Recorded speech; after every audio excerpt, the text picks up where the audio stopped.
Good morning, good afternoon, and good evening, everybody. Thank you for tuning into another Supatease video. And with this one, I wanted to talk about the reasoning and of why I think that Shadow Priest is likely to be overpowered in Dragonflight and one of the best specializations for the expansion, likely across multiple aspects of the game, whether it be PvE, Mythic Plus, raiding, PvP, dueling 1v1. I think that this spec could be a monster, has a lot of cool things coming that are going to be new and exciting to try and give a go, and just feels super awesome, has a lot of different customizations of build. And for the one main reason that I think that Shadow Priest is likely going to be overpowered in Dragonflight is that there has been a trend that I have noticed now when it comes specifically for Mythic Plus tuning, is that at the end of an expansion, if a spec is very powerful, at the start of the next one, it's made to be the bottom. And if a spec is on the bottom, it tends to get pushed up towards the top. So we can see that trend with like Blood Death Knight and Mythic Plus and Legion being the best tank with Bone Storm, and then immediately going to the bottom. And then Prot Warrior, which was on the bottom of Legion, immediately came to the top in Battle for Azeroth. And at the end of Battle for Azeroth, Prot Warrior came back down to the bottom. We saw Vengeance Demon Hunter come up a bit, and it seems to be kind of just a web and flow of kind of this is bad, this is good, this is bad, this is good. And Shadow Priest has been on the bad side for quite a long time. And we can see that trend starting to shift here with Shadowlands Season 4 because they're buffing a lot of Shadow's AoE, which is likely going to increase its viability. We'll have to wait and see by how much, considering they're nerfing Survival Hunter and Destro. Again, the ebb and flow, they were on the top, now they're on the bottom, and it's just kind of constant upheaval like this. And because of this, if Shadow continues on this trend, it could be in a position where it's going to be really good. When it comes to Mythic Plus, the reasons that I think that it's going to be very powerful in PvP is that it's gaining a lot of mechanics that tend to trend to be very powerful in PvP. So you're going to see mind games continuing into the next expansion from Shadowlands, a really powerful mechanic. And more importantly, they have this talent, Mind Restraint, which is Mind Blast prevents the next 9,000 damage, and you can put 2 points into this. And basically with a Mind Blast build, you can see that I've got multiple charges of Mind Blast. You can get tons of Mind Blasts out, which are just going to build this shield on you and just make you invulnerable to damage. And you may have seen that in a couple of videos. You can catch my stream. I've seen a lot of other Shadow Priests utilizing this. They also just went through the extent of making Prayer of Mending instant cast, which is going to provide you even more instant, immediate team healing. And we know how powerful hybrid healing has tended and trended to be. We're seeing also a shift on retail balancing when it comes to PvP specifically, which is away from burst damage and more towards sustained damage, and Shadow Priest is going to be a spec that benefits from that greatly. And the nice part about Shadow Priest is that you can customize it in different ways on the tree to either be sustained AoE, single target burst, or sustained single target. So you have a lot of different ways of going about how you want your damage to work. So depending on whatever the meta is, if it's dot damage meta, if it's a burst meta, if it's a just sustained meta, you are going to have options to customize your character to perform optimally in all of those situations, which is also a really good benefit when it comes to Mythic Plus or raiding as well, depending on if a raid boss needs you to constantly switch your loadout to a single target oriented build or towards an AoE build.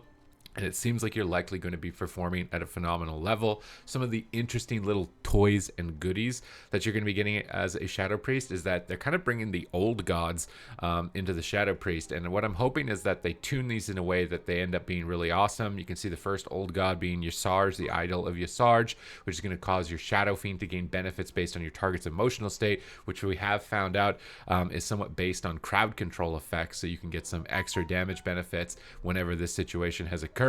And then we've got Idol of N'Zoth. This is going to be kind of bringing back Echoing Void, which is really powerful in PvE, giving you massive sustained AoE damage. Damage dealt by your Vampiric Shadow Pain, Vampiric Touch, and Devouring Plague has a 20% chance to apply Echoing Void. Each time Echoing Void is applied, it has a chance to collapse, dealing shadow damage to nearby enemies. This type of mechanic tends to be really powerful in things like Mythic Plus, so I'm expecting it to perform well there. In PvP, probably not so much. Void Apparitions, Shadowy Apparitions have a 10% chance to become infused with Void, dealing 20% more damage. This is kind of the Shadowy Apparition style of build that you could end up going for. Living Shadow carrying forward now into Dragonflight. Consuming Vampiric Insight is going to cause your shadow to animate after a moment for 10 seconds. Whenever you cast a spell, your shadow will cast a similar spell.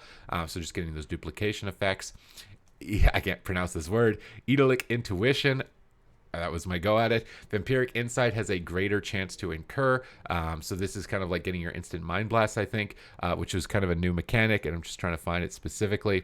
So Monomania is also another amazing benefit. While channeling Mind Flay or Mind Seer, the rate of your dots are going to be increased by 100% on the target. This could be really cool for Shadow Priests that like to play with burst classes like rogues or like mages, so that you can run a Mind Flay build, and when they're sending your massive damage, you send out this Monomania Mind Flay out and just get all your dots going super fast on the target. You could couple this with the Idol of Cthulhu, which is Mind Flay is going to have a chance to summon a Void Tendril, which is also going to blast the target. Whenever I see the word Void Tendril, I'm immediately thinking like Gurthalak from Cataclysm Raid with the tentacle Bladestorming Warriors just one-shotting people. And again, if these things are tuned appropriately to feel good in PvP, similar to how we had in Legion specific PvP tuning on these powerful effects, then Shadow Priest is going to be in a phenomenal spot. And it seems we are getting like more and more tweaks towards that, and I think it does create the best gameplay for the game. And finally, Idol of Yogg-Saron, which is after conjuring 50 shadowy apparitions, you're going to summon a thing from beyond, and if you did the Mage Tower Shadow Priest, you'll know that that thing one-shots you. It's going to serve you for 20 seconds, and it's going to blast enemies for 782 shadow damage. So you could try some sort of pet build. There's Shadow Fiend talents on the left, which provide your Shadow Fiend increased benefits for cleave damage, which is going to be really good for Mythic Plus and PvE. But so like a type of Shadow Priest pet build, you have these like multiple different ways to infuse your character to try and deal damage in a given scenario that's going to benefit you the most, or just pick whatever option seems cool to you. And it seems like you do have a lot of cool options. The only thing I think that could hold you back potentially from not just being overpowered, but not being interesting, is if these kind of capstone talents aren't tuned appropriately. Like they just really lackluster. They end up being like 3% of your damage, even though they're the capstone talent. They literally have the old god names in them, and they seem absolutely insane. Some things that you could also opt to customize with your character is that you can see a lot of baseline abilities in the talent tree, like Dispersion. So you can go like a full glass cannon build, opt to just lose a lot of this defense and get a massive amounts of damage as a trade-off.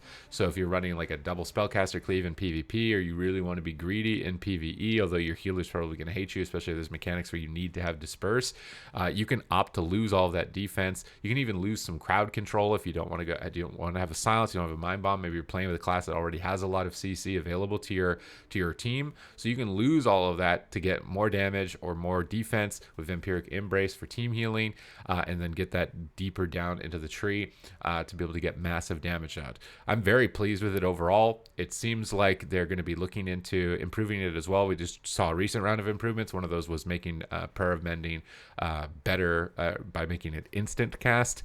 The Holy side of the tree does kind of feel dead. It's got like Holy Nova talents. It seems like they're trying to get you to like meme around as a Smite Priest, which was like an old school version of Priest to do damage.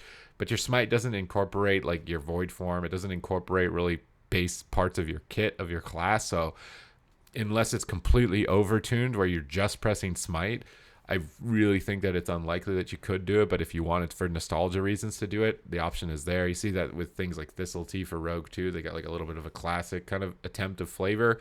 But because the class is so much more developed than it was back then, I don't know if it's going to end up working out for them.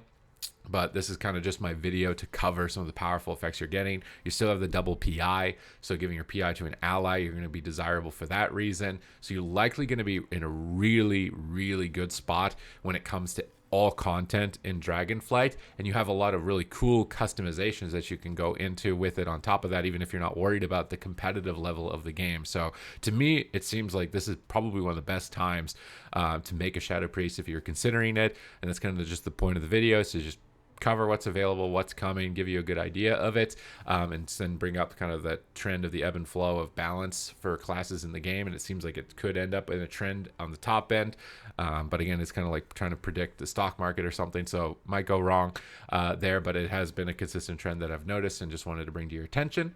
Other than that, thank you very much for watching the video. I hope that you enjoyed it. If you did, please leave a thumbs up, and if you like this type of content, you want to stay up to date with news with World of Warcraft and everything going on, so you're ahead of the competition, always trying to help you make your best choice for your experience, then make sure you hit the subscribe button. It's greatly appreciated, and I do have the long-term goal of trying to get to 100,000 subscribers by being an excellent resource for you, so you'll help me along with that goal as well by hitting it. And other than that, thank you very much for watching, and I will catch you in the next video.